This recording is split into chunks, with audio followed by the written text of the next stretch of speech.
Damos início a mais um programa Anatomia do Poder, que vai todo domingo à casa dos brasileiros de todos os estados do Brasil, para mostrar o que é o poder público, privado, a imprensa, sindical, acadêmico, por dentro e por fora. A nossa preocupação é mostrar aqueles que detêm o poder e mostrar como é que se age e se reflete no nosso país. Hoje eu tenho como convidado um queridíssimo amigo. Nossa amizade é de mais de 60 anos, os tempos em que nós cursamos os bancos da academia da Faculdade de Direito do Largo de São Francisco. Professor catedrático, hoje os professores são titulares.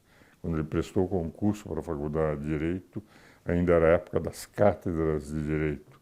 Ele é professor catedrático de Direito Constitucional e, na minha opinião, de muitos outros constitucionalistas, já que também eu fui professor titular de Direito Constitucional na Faculdade de Direito da Universidade de Mackenzie, é considerado o maior constitucionalista brasileiro dos últimos tempos, desses últimos 50, 60, 70 anos. E um dos maiores da história do Brasil. Inclusive o instituto que ele preside, Pimenta Bueno, em homenagem àquele que realmente marcou o direito constitucional no Brasil. Manuel Gonçalves Ferreira Filho foi também vice-governador de São Paulo e, como eu, ele tem escrito e falado sobre isso que nos tem preocupado muito, que é o neoconstitucionalismo, o consequencialismo, o ativismo judicial, a politização do Poder Judiciário, a judicialização da Justiça. Mas essa Constituição está sendo reescrita não pelo Congresso Nacional, como poder constituinte derivado, mas pelo Supremo Tribunal Federal. Meu querido Manuel Gonçalves, meu querido amigo, que alegria tê-lo no programa. Eu gostaria que já começássemos de início a falar sobre aquilo que eles chamam eufemisticamente de consequencialismo. O que interessa não é a lei escrita, mas a consequência dos atos que o Poder Judiciário vem a tomar a fim de definir os rumos de uma cidadania.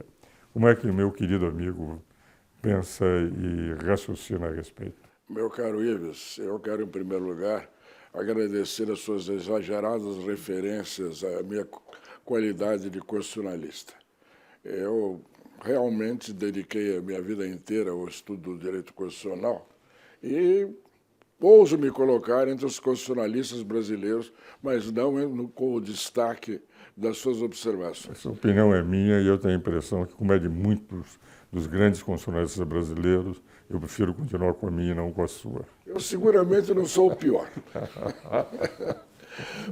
O que eu observaria a respeito disso, meu caro Ives, é de que hoje se rompeu com um princípio fundamental que é essencial à democracia tal qual ela existe de fato no mundo, que é o princípio de que o governo deve ser um governo de leis e não um governo de homens, que significa, em termos muito mais simples, o fato de se evitar o arbítrio do governante, seja qual governante ou qual participante do governo, exatamente para que todos possam gozar de igualdade e de liberdade. O ativismo judicial, o constitucionalismo, o nome que se dê, é simplesmente uma forma sofisticada do governo de homens e não de leis. Porque quem, sob o pretexto de fazer justiça, desobedece às leis que foram a expressão definida pela vontade geral, para usar as velhas formas do direito constitucional, está simplesmente impondo a sua opinião, a sua vontade sobre os outros. Então, nós temos os casos que são teratológicos de o Código Penal ser alterado por um despacho ou por um voto de um ministro do Supremo Tribunal Federal. Esse é um dos males que nos afetam profundamente no contexto político. Porque... E é um dado que você acaba de dizer que me impressiona.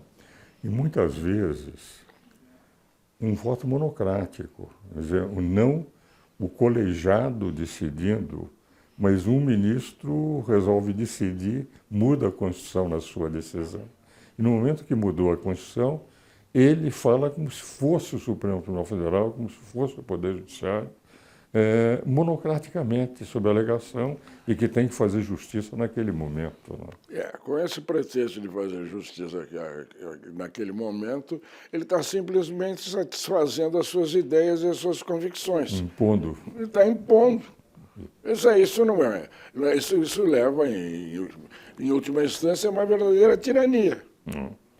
Você vê o seguinte, Manuel, nessa linha do seu pensamento, a Corte Constitucional Francesa, quando discutiram o problema de casamento de pessoas do mesmo sexo, questão rigorosamente idêntica àquela que foi apresentada no Supremo Tribunal Federal, disseram o seguinte: não é este o foro ideal para discutir essa matéria. Se os senhores quiserem mudar a lei, mudem na Assembleia Nacional Francesa, mas não aqui.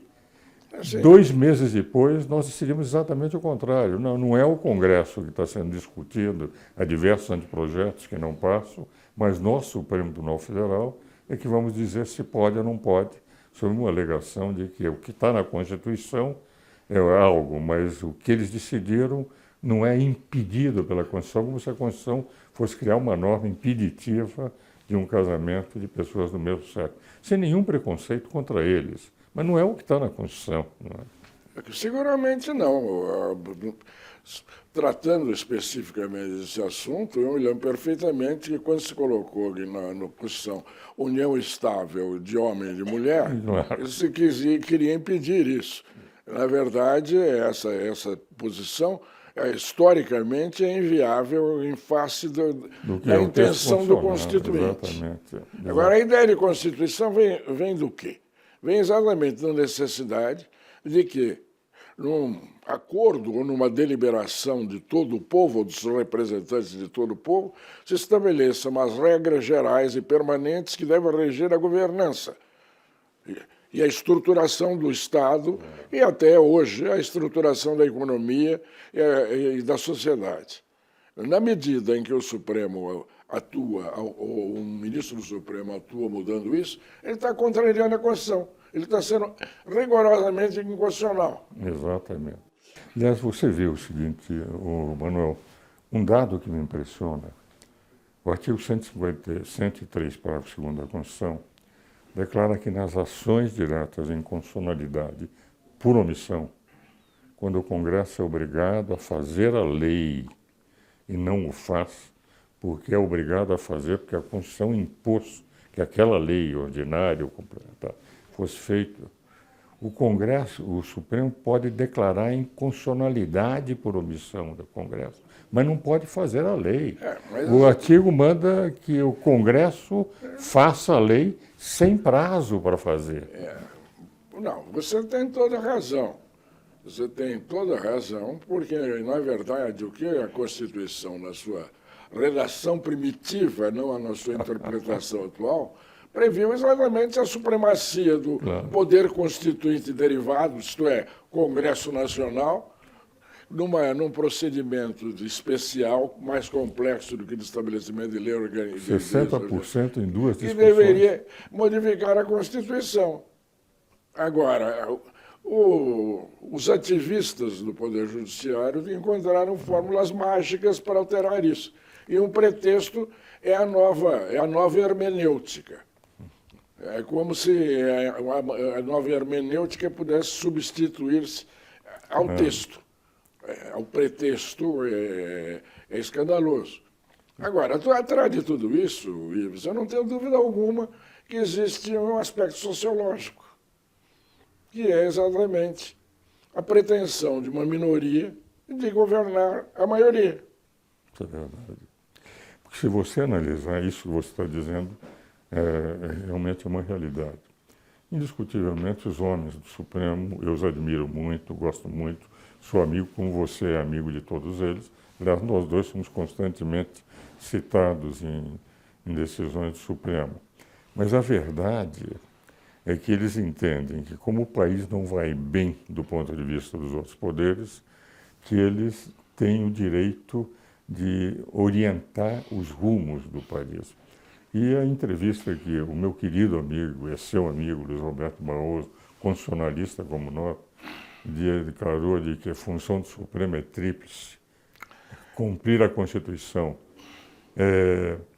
agir nos vácuos legislativos e ser iluminista para o futuro, demonstra, evidentemente, um risco muito grande, porque apesar de ser um grande constitucionalista, a meu ver, a verdade, o Manuel, é que ele entra em tornar-se o poder executivo, o poder legislativo e o poder judiciário ao mesmo tempo.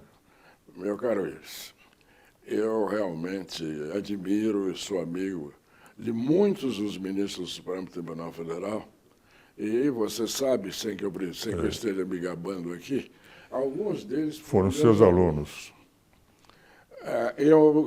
Mas eu não subscreveria a generalização da sua tese. Isso é uma das grandes diferenças entre o seu temperamento e o meu temperamento. Você é um diplomata e eu sou um velho lusitano que prefere dizer o que pensa agradar os poderosos. Não que você faça para agradar os poderosos, mas é um temperamento diferente. Eu não posso admitir, como um grande constitucionalista, um jurista que cita errado a Declaração de 1789. E isso está escrito por mim num documento que não foi rebatido até hoje. Uhum.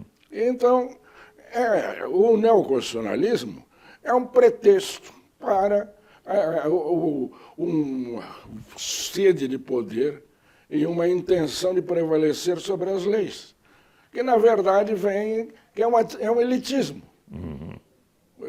Se não se puser cobro a essa tendência, nós vamos ter um governo aristocrático, mas não no bom sentido da palavra. Não lembrando o velho Aristóteles, as formas de governo.